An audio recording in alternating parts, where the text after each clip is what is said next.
Hey, Dr. Shelby. So good to see Yeah. you. Booyah. It's been so long. Since our Um, last recording. what is it? So, how are things going? What's on your mind today? I would love to talk about comparison. Oh, okay. Yeah. So, you know what? Comparison. There is some benefits to it and there are some drawbacks. And it's really about finding the center to decrease the emotional volatility within yourself. So, what are some Mm, benefits of comparison?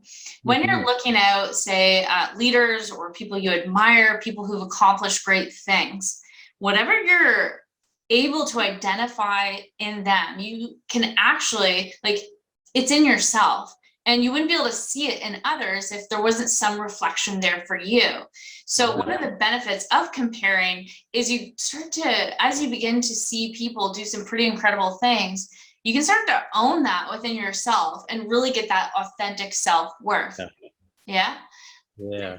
Downside of comparison is that if you are seeing all these other things in people, but you're not actually reflecting in yourself that I have that too in my own form within my values, it can lead to a lot of self minimization and a lot of emotional volatility, which can affect your self worth, right? Yeah.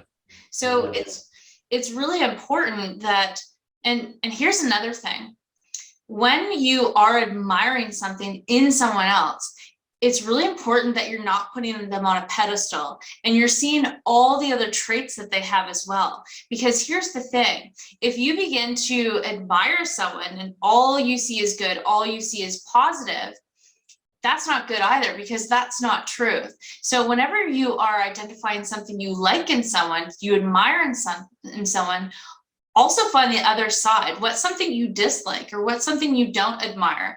And what that does is it really keeps a balance of how you view people as well. And just like you own those positive traits about people, it's also owning the negative ones as well and seeing both sides. Because let's face it, we all have all traits, and it's based off our values, the actions or inactions that we do. So, what are your thoughts on that, Doc? Yeah, I love it. I think I was just thinking that, when you compare yourself and you put people on a pedestal or maybe you put them on a pit, either way, then you block the ability to truly see them for who they are, and it disconnects you from them, and you're not able to really have a authentic connection with the person, and that blocks communication, and then and that's it's obviously a difficult situation. So I love this idea that finding your own genius. Like if you're comparing yourself to someone else, like you said, you want to find your own magnificence and your own genius, because we all have that, and it's going to be in our highest values, and it's going to be in our highest calling.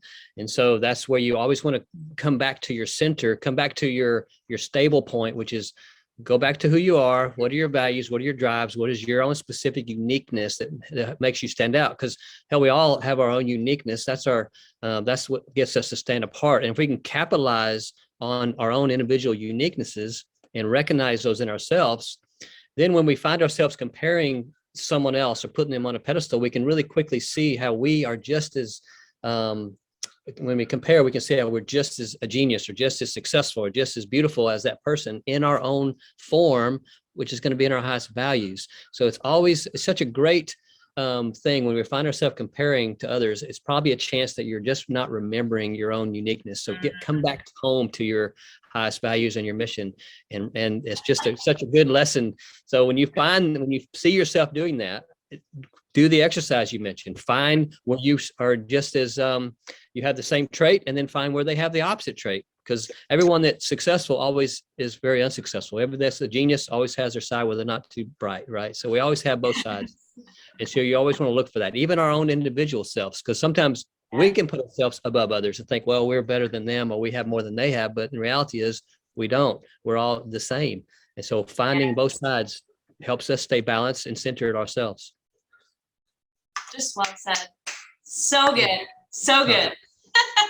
Great topic. I think we see clients that have this issue a lot. So I think it just all comes back to owning our own magnificence and come back home to our highest self. Yes. And one thing that isn't talked about as much or I guess we haven't really talked about, is when you begin to own those things, those traits that you see in other people, you literally have a visceral response in your body and you feel it. And what's the coolest thing about this is like, other people start to see it too. It's like it becomes a part of you, that your energy shifts, your body shifts. Like it's almost like a visceral, like tangible, energetic shift within your body when you start to really begin and own your unique genius and see your genius as just as good as anyone else's geniuses, and there's no above or below. It's actually, we're all just people here with the different values who have a really unique way that we can provide service to the world, right? Yeah. And it's tangible when you really begin to own this and own your unique genius. And I would say that's been one of the most impactful things in my life, doing these exercises that we do. It's had a massive shift with just literally my being and how I show up in the world.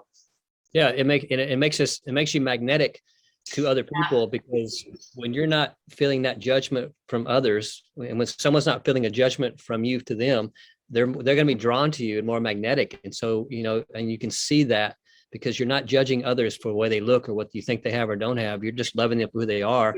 That's all everyone really wants, is right, just to be loved for who they are. And so when you practice this exercise and you start loving everyone for who they are, you become this magnetic person that can actually help and impact lots of people. Yes, in your own unique form, which is so inspiring to you. Absolutely. So, Doc, if people watching this are really interested in, like, I want to become magnetic, I would love to know what my unique genius is. How can they contact you? DrDaveTuck.com is my website, or you can go on my Facebook, Dr. Dave Tuck professional page. There's lots of good videos, information, and send me a message. I'd love to talk to you. What about you? How do we find you? How do you find me in the world? I am here in Waterloo, so definitely drop me a line in the clinic if you are interested. Also on LinkedIn, Instagram, and Facebook, feel free to reach out. Love have a conversation. This stuff is super inspiring work and can literally change your way of being and show up and how you see yourself. And that can have a massive impact on your self-worth. So love doing these exercises. They're super fun, and it's just fascinating to see what happens afterwards. Beautiful. Thank you for your wisdom today. We'll see you soon.